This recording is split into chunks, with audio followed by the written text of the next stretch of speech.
За хэдүүлээ. Үйлс намын 12 дугаар бүлгийн. За 20-с 25-ыг уншъя. 20-с 25. За би эндээс уншиж дөө. Херод Тир болон Сидоны хүмүүст ихэд хилгэндэг байваа. Тентгийнхэн хааны нутгаас хоол хүнсээр хангагддаг байсан тул хааны түшмэл пластик талдаа татаж нэгэн санаагаар түүн рүү ирж найрамдахыг гуйжээ. Товлсон өдөр Херод эрхэм дээд суудалтаа хаанаас хувцастайгаа заларч тэдэнд үг хэлж хийхлэв ард олон хүний дуу биш бурхны дуу байна хэмээн багтан хашгирч байлаа. Бурханд алдыг өргөөгүй тул түүнийг эзний тэнгэрлж тэр даруй зөгчөө. Тиймхүү тэр өгтөнд бариулж хүү. Харин эзний үг түгэнд өгсээр байлаа. Барнаб Саул хоёр үүргээ биелүүлээд Марк гэдэг Иохныг дагуулan Иерусалимаас буцваа гэж байна. Манай Монгол нэг зүрэг байдаг тий. Хүн жаргал даадгүй. Зовлон даадаг гэдэг. Жаргалтай газар хүн тогтдоггүй, өвстэй газар мал тогтдоггүй энэ төрөл ярьдаг. Яг нь зүгээр одоо ингээд нэг нас жоох яваад эхлэхээр эргээл зүгээр өөрийнхөө л амьдралыг бодохоор хүн ер нь бас нэг жаргалж ирнэх сайн даадгүй юм шиг тий. Тэгсэн мөртлөө эсрэгээрээ зовлон болохоор тисэд яваад. Хүмүүс ер нь одоо юу гэдэг юм бэ? Итгэж болсны дараа ч гэсэндээ биднэрт даах ёстой зүйл. Бүр оролдох ёсгүй зүйл гэж байдаг юм шиг байна. Тэгэхээр хэдүүлээ өнөөдөр нэг тэр талаар үзье гэж бодож байна. Тэр сая хэдүүлээгээ уншсан энэ хэсэг бол Херод гэдэг хааны одоо өвглийн талаар гарч байгаа. Их сонин байдлаар нас барж байгаа юм л дээ энэ хүн. Тэгэхээр энэс өмнө хэдүүлээ нэг Херод гэдэг энэ удмынхны талаар нэг жоохоо тодорхой явъя гэж бодож байна. Матай номноос эхлээд ерөнхийдөө Үйлс номын одоо хоошоо эргүүлээд Паулын сүүлд нөгөө Паулыг шүүдэг тий тэр хүртэлх хугацаанд энэ Херодын удам Херод гэдэг одоо хаадын нэр захирагч хаадын нэр их гардаг. Энэ хүн маань ер нь манай эртний өмнөх 37 оноос манай эртний 93-аас 94 он гэдэг 130 гаруй жил Юда болон Галилийг захирж исэн Эдом удмынхны тухайн юм түүх юм бэл. Тэр Эдомыг бид нэр мэдж байгаа тий. Исавийн дүү одоо ахын удмынх. Тэгэхээр нөгөө түр эргэх үед одоо Израильчуудыг грекчүүд тэгээд дараа нь ромчууд эзлэх үед эднэр тэр түр эргэх үеэр ерөнхийдөө одоо Юдэ Израилийн төрд гарсан их залтай. Ер нь удмынхаараа их залтай. Бас их дипломатч, цаг үеийг их одоо ойлгож хөдөлдөг тийм хүмүүс байсан байна л да. Тэгэхээр их Херодыг бол бид нар мэдж байгаа тий. Матай номдор гардаг нь бол анхны Херод, их Херод. Тэр хаан бол 3 хүртэлх насны хүүхдүүдийг хөнөөлгсөн.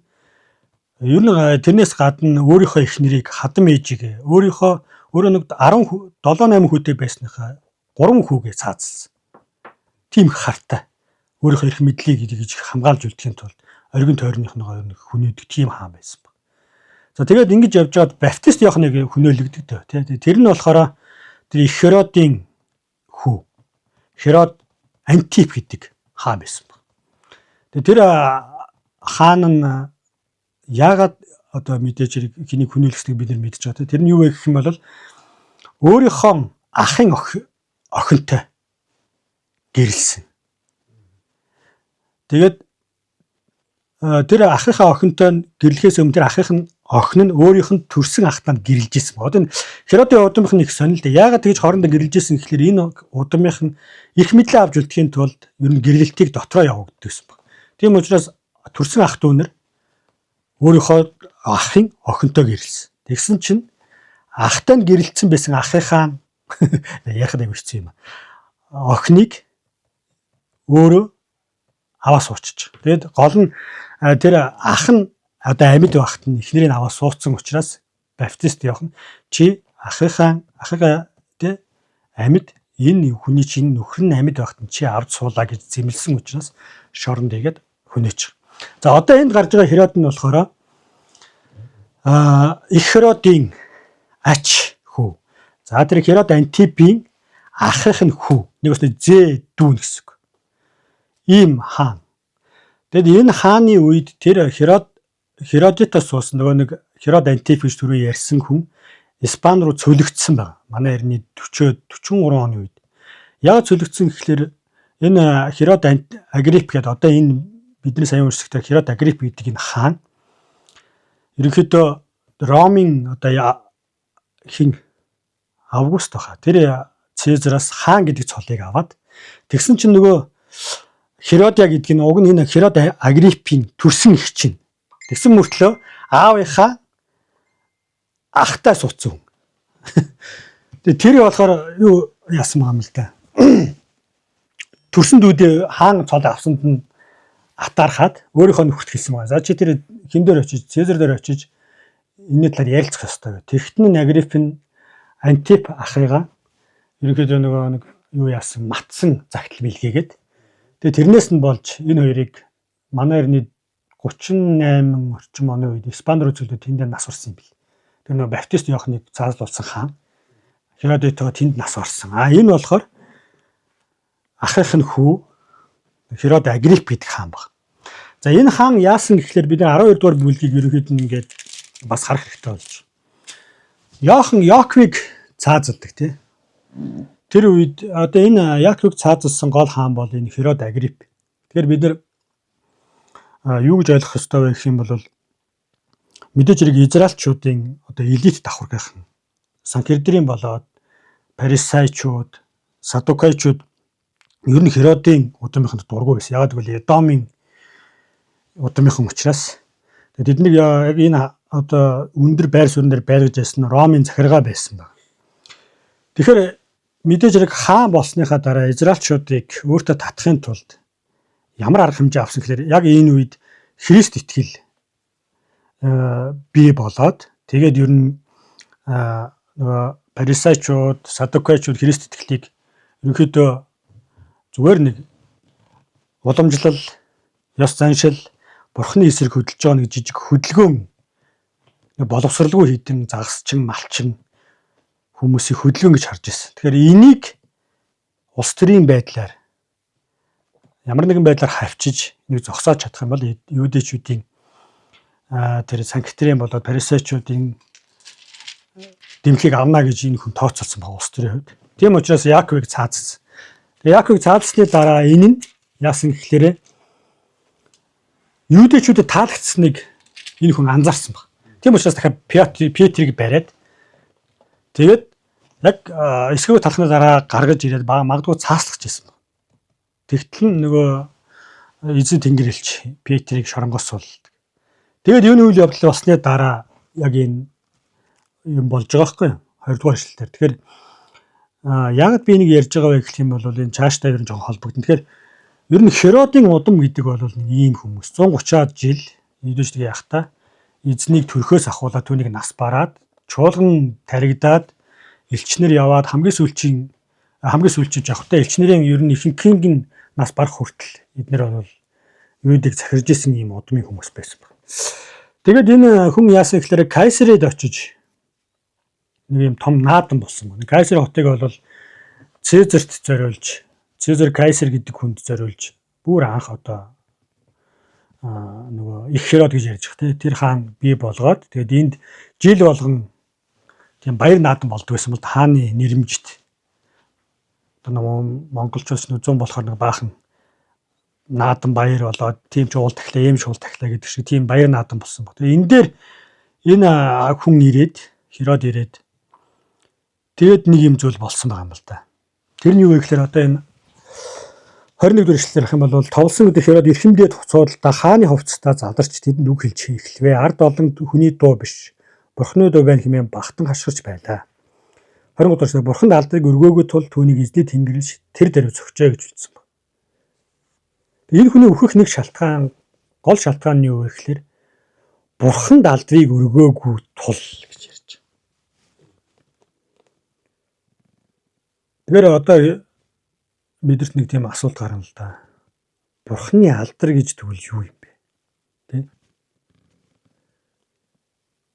Одоо өнөөдөр бол чуулган бид нар ингэж ярьдаг. За Бурханд алдрыг өргөх юм бол бид нар ерөнхийдөө магтаал хүндэтгэлтэй холбож ярьдаг тийм. Юу нэгж ойлгохдаг. Бурханд алдрыг өргөх юм бол бүгдээрээ магтцгаая, түүнийг алдаршуулцгаа. За тэгвэл энийг ойлгоход бол бид нэр еврей хэл рүү. За еврей хэлээс нь бас харуулж өгөө. Тэгэхээр энэ еврейдэр бол капод гэсэн үг байна. Кавот гэдэг юм бэл. Тэгэхээр энэ үгийн язгуур нь болохоор жин ашиглагдал үн гэсэн утгатай. Яагаад гэвэл энэ үгийн хамгийн гол утга нь жин гэдэгтэй тогтож байгаа. Жин. Тэгэхээр бид нар мэдж байгаа эртний дэлхийд юмыг жинлж үнэлдэг байсан тийм. Алт, мөнгө, зис, хар, цагаат туглаг бол тухайн үед хамгийн үнэт металл байсан. Тэднэр нь жин дарах тусмаа, том болох тусмаа үнц нь ашиглагдана өсдөг байсан. Тэгэхээр яг энэ утгаар нь алдар гэдэг үг бол хэр их жин дарж ийн тэр хэрээрээ үнцэнтэй гэсэн үг болж. Тэгэхээр бурхны жин одоо энийг ингэж хэлж байгаа юм. Тэгэлгүйт за одоо яг энэ грек хэлэн дээрээ болохоор доохо гэсэн үг байгаад байгаа юм л да. Энэ нь болохоор гавья, нэр алдар, сүр жавхлан гэсэн утгатай. За энэ ингэж явсаар хагаад латинээр бол Gloria буюу сүр жавхлан, магтаал гэсэн утгатай болоод тэгээд англиар glory, монголоор бол алдар гэж нэрлэгдэж байгаа. Гэхдээ ерөнхийдөө яг энэ алдар гэдэг монгол үгээр яг бурхны энэ яг еврейн тэр кофад гэдэг үгийн утга яг бүрэн гардгүй юм билээ л дээ. Өмнө нь яг уг нь чанартай бол. Тэгэхээр Монголын алдар гэдэг үг нь бол гавья, нэр алдар. За тэгээд мэдээч хэрэг цаашаа явахаараа сүр жавхлан, магтаал гэсэн утгатай юм л. Тэгэхээр тэр сүүлчийн сүр жавхлан, магтаал гэдэг утгаар нь бид нэр хэрэглэж байгаа. Гэтэл яг эзний тэр одоо еврейчүүдийн хэлжсэн тэр жин гэдэг утга нь арай өөр болж. За тэгээд бид нар тэрийг ойлгохын тулд тэр харамлд Исая 42:8, 48:11 дээр бурхан хэлсэн байгаа. Би өөрийн алдрыг сэлмэл хөрөг. Хамар одоо тэг хүнтэй хинтэй ч би хуваалцахгүй гэж. За тэгвэл тэр алдар гэдгийг нь дотор нь ингээд ороод харвал юуг нь бурханы яг юун тийм их жин татаад татчих. Түүнийг үн цэнтэй болгож байгаа юм бэ гэх юм бол хэдий юм байна. Тэрний үг гэвэл бүтээгч байх, мөнх оршигч, бүхнийг захирагч, цаг хугацаанаас гадуур байх, эрх мэдэлтэй бүхнийг мэдгч гэдэг энэ зүйл бурхнаас гадна өөр ямар ч бүтээл оршихуд байдаггүй мэн л дээ. Тийм учраас энийг ерөнхийдөө алдар дотор оруулж ярьж байгаа. Алдар гэдэг бол тэрнийг нь хэн бэ гэдгийг шалтгаалж. Тэрний юу гэвэл зөвхөн бүтээгч байх. Түүлийн ариун бай нэгэн мөнх оршигч, бүхнийг мэдгч, бүхнийг захирагч гэдэг энэ мөн чанар ганцхан тэрэнд байдаг учраас энийг бурхан өөрөө хэлэхдээ энэ бол миний алдар гэж хэлж байна. Тэгэхээр энэ утгаар нь бид нэр алдар гэдгийг ойлгох ёстой болж байгаа хгүй нэгдүгээрт. Тэгэхээр одоо энэс нэг асуулт гарч ирнэ тийм. Тэгвэл Херодын хувьд бурхны алдрыг яагаад одоо ямар байдлаар авсан болж таарж байгаа юм бэ гэж. Тэгэхээр 21-р эшлэлдэр ингэж байгаа юм л да. Херод эхэндээ суудалтаас заларч тэгээд ингээд ярьж гэлсэн гэх. Тэгэхээр энэ талаар Библиэс гадна нэг их сурвалж байдаг юм байна. Йосепус гэдэг нэгдүгээр одоо манай 1-р зууны үеийн Израилийн түүхч. Энэ хүн бол Христ гэгч байгаагүй.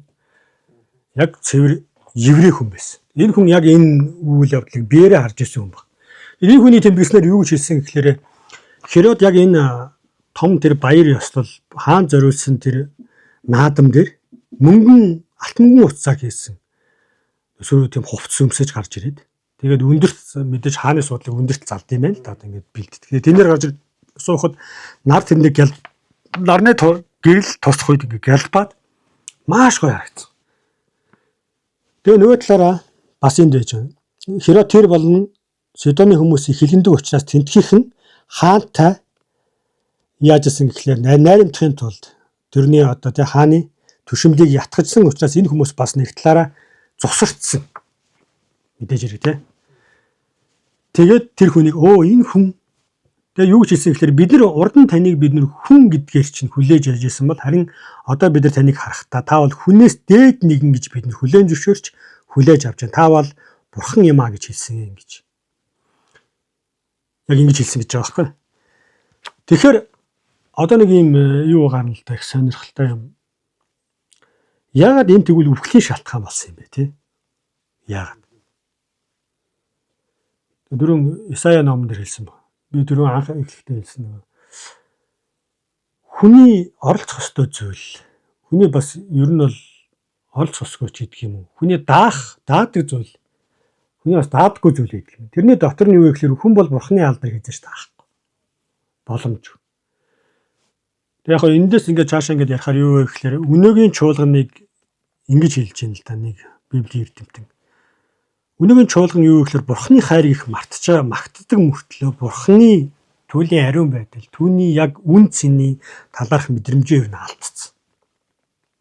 Тэр нь ямар байдлаар илэрж байгаа вэ гэвэл бид нэр ер нь одоо ингээл харахад бол тэгж байгаа. Бурхныг ихэнхдээ бид нэр баг сүулдэ найз маягтай хайрцаж эхэлж байгаа тийм. Чи бурхантай амар харилцаатай вэ? Би бурхан бол намайг найз нөхдөй гэж дуудсан. Би тэрний хүү учраас бид хоёр баг найз шиг, нөхөд шиг байдаг. Бараг л одоо тийм өглөө сайхан амарсан уу? Юу вэ? За өнөөдөр юу хийх гэж байна? Миний тусламж хэрэгтэй байна уу? За миний амьдралд нэг юм хэрэгтэй. Ингээд тусалчих уу гэ. Бараг тэгээд ярих гэж байгаа юм шиг. Хандлагатай болсон гэж ярьж байгаа. Тэгэхээр энэ нь биднэрт ямар сөрөг дагавар авчирдаг вэ? Яг нь мэдээж эрэг тал байгаа. Юу гэвэл мэдээж эрэг бид нар бурханаас айгаал ичээд одоо жичгнэр гүгээд байвал хэцүү. Харин мэдээж эрэг хүүгийн харьцаатай тийм байна гэж. Гэхдээ ингэж хэлж байгаа юм л да. Юу вэ гэхээр бурхны сайн мэдээ, Христийн үйл ажиллагаа биднийг бурханд ойртуулдаг боловч бурхантай биднийг нэг статуст хийж аваачдаг. Нөгөө талаараа бурхан биднийг хайр уучлал дотор биднэртэй хүн болж биеэрээ ирээд буцаад явахдаа тэр буцаад юу гэсэн гэхээр бурхан минь ээ бүтээлээс өмнө надад байсан тэр алдраар намайг алдаршуулаач гэж хэлсэн шалтгаан нь юу байсан бэ гэж бид нэр ихэд бодох хэрэгтэй гэж байгаа байхгүй. Тэр нь юу вэ гэвэл яг түрүүний хэлж байгаа. Бүтээгч байх. Туйлын ариун. Бүхнийг мэдгч, бүхнийг захирагч тэр мөн чанарыг хэлж байгаа. Тэр мэдээж бид нар одоо эзнэр ингээд дамжуулаад ариун болсон ч гэсэн бид нар ариусгагдсан боловч туйлын ариун мөн чанартай болж чадахгүй гэж. Бид нар мөнх амьдрч болно тий. Тасралтгүй амьдрын эзний нэг үсэр. Гэвч бид нар бүтээл хിവэрэ байсаар байх. Энэ ямар ашлаа бүгдэлтэй бэ гэдэг юм бол ингэж. Бурхны хувьд алдаршуулна. Бурхны алдрыг хүлээж авна гэдэг бол эхний ээлжинд тэрийг хэн бэ гэдгийг бид нэр хүлээн зөвшөөрөх ёстой. Тэхийн тулд Бурхны алдрыг гэж юу хэлж байгаа вэ гэдгийг бид нар ойлгох ёстой гэж байгаа. Тэгэхээр саяны хэлсэн тий. Жин гэдэг бол эртний үед бол том жин дарах тусмаа тэр үнц нь ачлал бүгдэл нь нэгтдэг шиг бурхан бол хүнтэй харьцуулшгүй тийм үнцэнтэй. Тэрнийг үнцэнтэй болгож байгаа гол юм нь юу вэ? Түрүүний хэлсэн мөн чанарууд байна. Тийм учраас бид нар тэрний өмнө очиж залбирах та. Түүний өмнө мөрөглийг өргөхдөө зүгээр л та намайг хайрлцаа. Одоо тий ингэж өгсгөл юу хэлж байгааг вэ? Би хэний өмнө очиж байгаа вэ?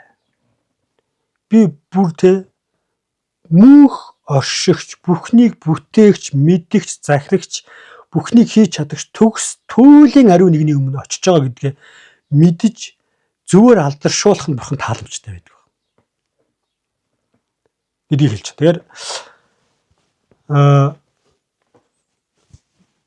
бас нэг анхаарах зүйл нь юу вэ гэвэл ингэж байгаа юм л да. Одоо энэ дээр ингээд харах юм бол их сонирхолтой. Тэгвэл Херод энийг мэдсэн үү? За би яг бурхны алдрыг авчлаа. Хил цаагийг тэр мэдэрсэн нь болов үгүй юу? Гэдэг бас аягүй сонирхолтой тий. Үнэхээр мэдрээд хамаахгүй тэгсэн чи би тэгсэн үү? Эсвэл үнэхээр хүмүүс тэгээд мэдээж одоо улс төрийн зорилгоор тэр хүнийг одоо зусардан бэлтуулсан байж болно. Одоо манай фэйсбүүкээр ч гэсэн байж л байдаг шүү дээ. Ямар нэгэн даргаыг харж байгаа тэр харцсан марцсан. Ийм харцтай хүнийг та нар амьдралдаа таалал битгий алдаараа гэдэг. Баг ихнэр хүүхдээ ч тэгж харддаг байх тий. Эсвэл ярьж яадаг шүү дээ. Одоо юу мэдхгүй дээ. Манай ганц нэг хүний тэр яриаг сонсч лсэн. Тийм байж болно. Тэгэхээр яагаад Херодыг ингэсэн бэ гэх юм бол 12 дугаар бүлгийг дахиад харах хэрэгтэй болж. Тэр нь юу вэ гэвэл Херод Яаковыг цаазалсан. Петрийг баримжилсан. Чуулганыг авчиж эхэлсэн. Тэгэхээр Эхрит эрдэмтэд хэлж байгаа. Энэ яг энд өгч байгаа шалтгаан нь бол яг энэ сүлд бурхан бүр яг эцсийн шатанд нь ирээд шүүж байгаа. Тэрнээс энэ хүн айл хэзний эхлэлээс ахуулаад одоо 12 дугаар бүлгээс ахуулаад тэр бурхны алдар буюу бурхны өмнөр орж бүх зүйлийг хийж эхэлсэн. Түрүүний хэлсэнтэй Бурхны алдар дотор бүхнийг бүтээгч, бүхнийг захирагч, бүхнийг мэдгч байна.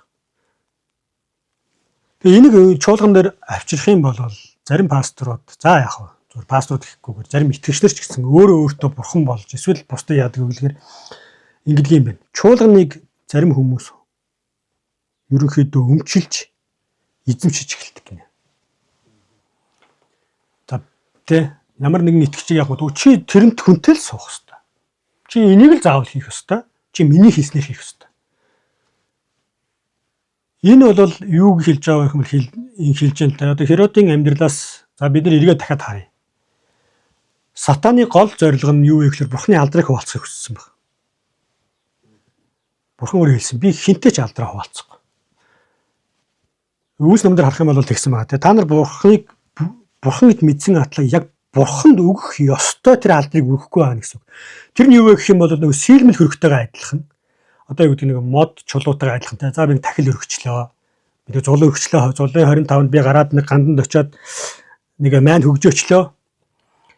Гэдгээр одоо хандж яг тэрнтэйгээ адилхан чи хандаад байна. За би залбирчлаа. Өргөлөө өргөчлөө. Би нэг магтан дуулчлаа гэдгээр хандаад байна. Харин энэ юуг хэлж байгаа бол чи яг нөгөө яг бүтээгч, туйлын ариун нэгэн, бүхнийг захирагч, бүхнийг мэдгч, мөнх оршигч нэгэн гэдэг яг тэр Бурханд өөртнийх нь жинг дарж байгаа тэр зүйлийнхэн дагуу хандахгүй байна гэж хэлээд байгаа юм. Тэр өнөөдрийн одоо магадгүй биднэрт бас хамаатай. Бид нар яг тэр мөн чанараар нь Бурхан руу хандж гинэ эсвэл яг магадгүй яг Бурханыг Бурхан гэдэг тэр алдрыг нь өрөхгүйгээр сэлмэр хөвгтөөгөө адилхан хийх юм хийчлээ дээ.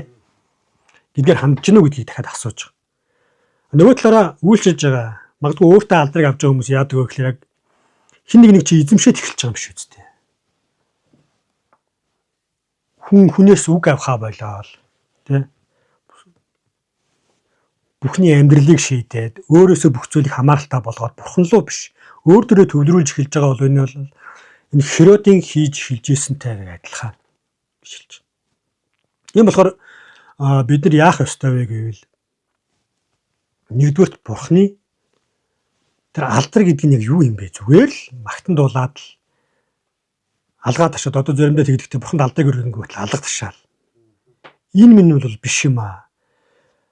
Одоо Лук номыг харах юм бол энтэй эсэргцүүлэл яаж байгааг вэ? Паул болоод Петрүүд хүнийг эдгээснээр дараа хүмүүс ингээд тахил өргөхгөөл эсвэл те мөрөх гэхэд нь айгүй сандраад гүйчээд байгаа нь энэ зүгээр нэг юм даруусаа алгууллаа нэг даруу.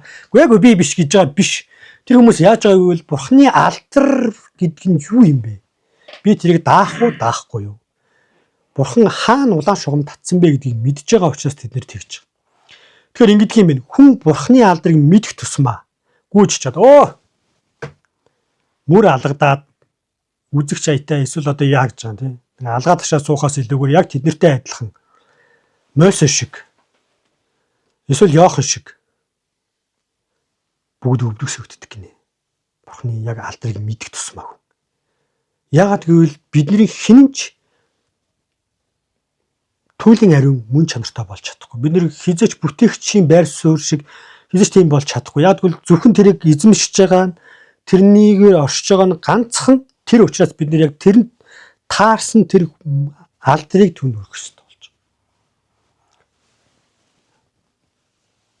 байгаа. Яг би зөв өөрөөсөө асуусан л да. Анх ер нь би бол анх Бурханыг айгүй ариун гэдгийг айгүй мэдэрдэг байсан.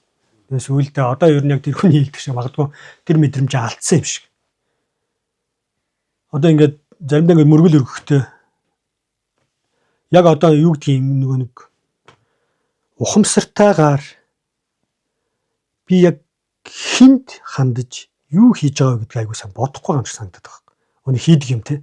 За ямар нэг магтанд дуулчих. За залбирчээ. За хэдүүлээ ингэчээ гэдэг ингээд. Гэтэл Бурхан гэдэг нь хин юм бэ гэх юм бол тэр агуу аимшигтай. Бидний зарим нэг жоохон мөн чанарыг нь хуваалцж байгаа тэр зүйлийн их болог жинхэнэ эзэмшигч тэр нэгэн байгаа учраас бид яг тэр утгаар нь хандах ёстой гэж залбирхтаа хүртэл бодоод нухацтайгаар бүгдээрээ тэгмээр гэж уриалах гэж. Энэс болж бурхан хэнийг цогсон. Тэгээд энэ үгсэн шалтгааныг нь тэгж байгаа юм л да. Түрүүний хэлсэн Йосепусын бичснээр бол яг тэр хүмүүс хилээл тэгээд нэг удаагүй байж байтал гидсээр нь хатгаад өвдөөд өвдснийхаа дараа 5 хоноод нас орсон гэж тэр түүхнэр бичсэн. Тэгэхээр 5 хоног нас орсон шалтгааныг нь бол яг хүний тэр гиз дотор угаасаа нэг янз бүрийн шимэгч хорхоонууд байдаг та. Тэрний тэр бөөрийнхий шимэгч хорхоо гэдэг зүйлийн одоо гинт ихтэл юу гэдэг юм бэ? Хурц халдвар болсон. Тэр нь ихтгэхээрээ хүний цөс нойр булчирхааны тэр сувгийг боочдөг юм. Ер нь бол тийм үхлээр нас барж тэгээд тэр хүнээс тэр өтөн гарсан учраас ингэж бичсэн байна гэж. Тэгээд 24 дээрээс харин эзний үг түгэнд төгсээр байлаа. Тэгээд Барнаб Саулыг үргээ биелүүлээд Марк гэдэг Иохныг дагуулan Иерусалимаас буцлаа гэж бичсэн. Тэгэхээр бид нэр эхлээд ямар ч мөргөл дээр ирэхдээ нухацтайгаар бодож явах хэрэгтэй юм байна. Мөргөл өрхөөр ирэхдээ залбирахтаа ч гэсэн. Нөгөө талаараа бид хин нэгэн пасторыг одоо ингэдэг чинь гадаад пастор ирэхээр тэр пастор л одоо яг л тий миний амьдралыг шийдээд өгчих байх. Тэр пастор л одоо надад бүх юм хилээд өгчих байх. Зарим хүмүүс бас яг өөр л байгаа хүмүүсийг хандуулдаг. Надад л одоо бүх юу вэ? Намайг л сонс. Намайг л даг. Тэгээ энэ нь юу хэлж байгаа гэх юм бол Бурханы алдрыг хуваалцчих хэлж байна. Эхний алхам хийж эхэлж байна. Энэ явандаа сүулдэ Бурхан гэж ойрлоход тийм ээ. Чимээгүй сууж байгаа. Энэ үед яадаг вэ гэх юм бол Бурхан тийм юм төвчдгөө. Тийм учраас бид нэр бол амьд Бурхантай харилцаж байгаа. Тэгэхээр тэрний мөн чанарыг, тэрний үн цэнийг бодож тэр алдрыг нь өргөж амьдцгаая гэж уриалсан. За тэгээ бүгдээрээ эзнийхэн нэрээр залбирцгаая.